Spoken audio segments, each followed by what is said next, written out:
श्री मसाणिया भैरव धाम राजगढ़ अजमेर के मनोकामना पूर्ण स्तंभ के 20 वर्ष होने पर सुजानगढ़ के उनके अनुयायियों ने गणेश मंदिर से वेंकटेश्वर मंदिर तक कलश यात्रा भव्य कलश यात्रा में सैकड़ों महिलाओं कलश धारण की हुई चल रही थी। साथ ही सजे धजे घोड़े ऊंट गाड़ी की झांकियां थी। रथ थे आकर्षण के केंद्र रहे। रास्ते में जगह जगह स्वागत किया गया। आयोजक संयोजक सतीश सेन ने बताया कि 20 साल पहले 25 दिसंबर को राजगढ़ भैरव धाम में मनोकामना पूर्ण स्तंभ की स्थापना की गई थी। इस उपलक्ष्य में हर वर्ष जुलूस कलश यात्रा निकाली जाती है। भव्य कलश यात्रा में सुजानगढ़ के अनेक प्रबुद्ध जन उपस्थित थे। जुलूस में पुष्पेंद्र चौहान, सीपी सेन, अनिल टेलर, अनिल सेन, गोपाल पारिक, पांचीलाल सेन पारिक, संजू सेन, अनिल प्रजापति सहित अनेक लोग उपस्थित थे, जिन्होंने कलश यात्रा को सफल बनाया।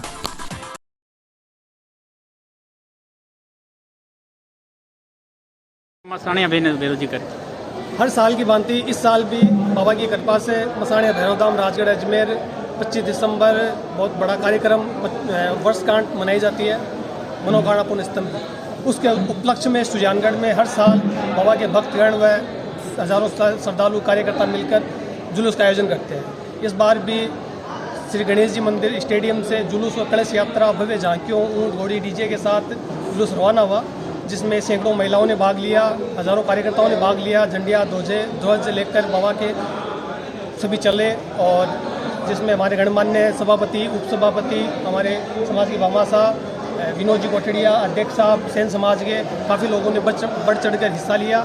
और मुख्य बाज़ार में होते हुए काफ़ी लोगों ने जुलूस का भव्य स्वागत और सम्मान किया। सेन मंदिर में भी पुष्प वर्षा और सब की गई। जुलूस मुख्य बाज़ार से होते हुए तिरुपति बालाजी मंदिर। ये बताएं, यात्रा का मुख्य उद्देश्य यही है कि ज़्यादा से ज़्यादा लोग श्री मसाणिया भैरव धाम से जुड़े, ताकि इस कलयुग में एक पूरे वर्ल्ड की पहली ऐसी धाम है जहाँ किसी प्रकार का चंदा चढ़ावा, दान, गुदान, नारियल, माड़ा, अगरबत्ती, प्रसाद आदि कुछ भी चढ़ाना सख्त मना है। वहाँ न आपको दान पात्र मिलेंगे, न आपको भिखारी मिलेगा। सिर्फ एक स्तंभ की परिक्रमा मात्र से असभ्य से अभी असभ्य रोगों का इलाज होता है, हर तरह की समस्याओं का निवारण होता है। इसी उद्देश्य से सुजानगढ़ में जुलूस कार्यक्रम रखे गए हैं, ताकि लोग ज़्यादा से ज़्यादा जुड़े और इस कलयुग में ज़्यादा से ज़्यादा लोग अपना भला करवा सके और अपने घर परिवार को नशा मुक्त करवा सके। राजगढ़ धाम में गुरुदेव श्री चंपालाल जी महाराज के कृपा से काफ़ी ऐसे अभियान चलाए जाते हैं। बेटी बचाओ, रक्तदान है और नशा मुक्ति है, जिसमें भी सुजानगढ़ के काफ़ी लोगों ने भाग लिया है। और आज तक सुजानगढ़ में काफ़ी लोग नशा मुक्त हुए हैं। और बाकी सुजानगढ़ की धरा को मैं नमन करता हूं, जिन्होंने इस प्रोग्राम को बढ़ चढ़कर तीर्थराज समेत शिखर को पर्यटन स्थल घोषित करने के विरोध में सुजानगढ़ जैन समाज ने अपने प्रतिष्ठान बंद। जैन समाज के आन बान शान का प्रतीक समेत राज शिखर पर्यटन स्थल घोषित करने के विरोध स्थानीय जैन समाज के व्यापारी गणों ने विरोध स्वरूप अपने प्रतिष्ठान बंद। मीडिया प्रभारी महावीर पाटनी ने बताया कि झारखंड राज्य द्वारा राज्य में स्थित गिरिडीह जिले में जैन धर्म का सर्वोच्च आस्था केंद्र समेत शिखर को पर्यटन स्थल घोषित कर दिया गया है, जिस पर धार्मिक भावना आहत हुई है। हमारे समाज की देशव्यापी प्रदेशव्यापी विरोध के स्वरूप सुजानगढ़ में भी जैन समाज के लोगों ने हाथों में तख्तियां ले बाजार में जुलूस निकाला और अपने प्रतिष्ठान बंद रखकर सुजानगढ़ उपखंड कार्यालय पहुंचे जुलूस के रूप में, जहां पे ज्ञापन दिया सरकार को। मौन जुलूस में अनेक जैन समाज के लोग मांग कर रहे थे तख्तियां लेकर। वहीं व्यापारी रौनक जैन ने बताया, आपके व्यापार मंडल ने बंद किया है, क्या है मांग? हमारी मांग यह है, हमारा एक तीर्थ क्षेत्र है समेत शिखर जी, जो झारखंड में स्थित है। सरकार ने उसे पर्यटन क्षेत्र घोषित कर दिया है। उसके विरोध स्वरूप हम उसको पर्यटन क्षेत्र बनाना नहीं चाहते, इसलिए हम इस कड़ी में दूसरी बार, पहले हमने एक ज्ञापन दिया था, अब हम दूसरा सुजानगढ़ दिगंबर जैन समाज के तत्वाधान में सभी व्यापारी वर्ग मिलकर हमने पूरे प्रतिष्ठान सुजानगढ़ में जैन व्यापारी प्रतिष्ठान बंद है। और हम इस चीज़ का विरोध करते हैं कि हमें उसको पर्यटन स्थल नहीं बनवाना है, हम उसे तीर्थ क्षेत्र के रूप में ही देखना चाहते हैं। हमारी मुख्य मांग यही है, और झारखंड सरकार से और केंद्र से यही आग्रह, इसको जल्द से जल्द इसको निरस्त करके जैन समाज को इसका फैसला दिया जाए जैन समाज के पक्ष में। बस धर्म रक्षा के लिए ही चल रहा है ये प्रयत्न सारा। देश विदेश में प्रसिद्ध शेखावाटी के बहुधावन के संत रतिनाथ जी के देव शेखावाटी में आज शोक की लहर है। मुंबई में आज निधन हुआ, उन्होंने शरीर त्याग दिया। कलयुग के संत काफ़ी प्रसिद्धि हासिल की। उनके शानदार भजन आज भी लोकप्रिय हैं, लोग गाते हैं।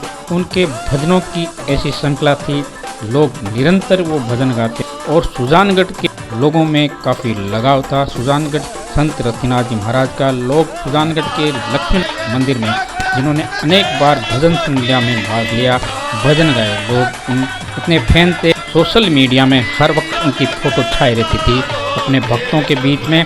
और संत द्वारा अनेक भजन जो कि आज भी लोकप्रिय है। सुजानगढ़ के लोगों में आज शोक की लहर थी। इसके सुजानगढ़ के लक्ष्मीनाथ मंदिर के पुजारी भारती मिश्र ने भी अपनी प्रतिक्रिया जाहिर की। वहीं बजरंग सेन कांग्रेस नेता ने बताया कि शेखावटी हमारे बीच में नहीं रहे। सुजानगढ़ से उनकी यादें इस मंदिर से किन शब्दों में संवेदना व्यक्त करना चाहेंगे? जय श्रीनाथ जी।